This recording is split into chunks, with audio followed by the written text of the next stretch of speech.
તો આગામી સમયમાં સ્થાનિક સ્વરાજ્યની ચૂંટણીઓ આવી રહી છે ત્યારે આમ આદમી પાર્ટીએ કમર કસી છે। આપના પ્રદેશ પ્રમુખ ઈસુદાન ગઢવીએ વલસાડ જિલ્લાની ઉમરગામ પાલિકા વિસ્તારમાં મુલાકાત લીધી હતી। સ્થાનિકોને સંબોધન કરતા તેમણે ભાજપ પર ભ્રષ્ટાચાર સહિત મુદ્દે પ્રહાર કર્યા। સાથે જ મતદાર શુદ્ધિકરણની ડ્રાફ્ટ યાદીમાં 73,73,000 જેટલા મતદારોના નામ કપાયા છે, જેની આમ આદમી પાર્ટી તપાસ કરશે તેમ પણ જણાવ્યું।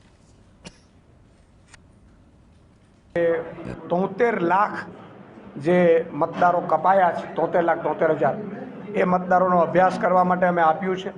મને પૂરી શંકા છે કે ભાજપ જ્યારે પ્રજા એને મત નથી આપતી ત્યારે ભાજપ આ SIRના માધ્યમથી જેના વિરોધી છે, ડિમોલેશન કર્યું હોય એવા લોકો, એમના વિરોધીઓ હોય, ખેડૂતો હોય, ગરીબો હોય, વંચિતો હોય, શોષિતો હોય, શ્રમિકો હોય, જેને 12 કલાકનો કાયદો બનાવી શ્રમિકને પણ પરેશાન કર્યા છે, એવા લોકોના મતદાન કાપ્યા હોય એવી પૂરેપૂરી આશંકા છે।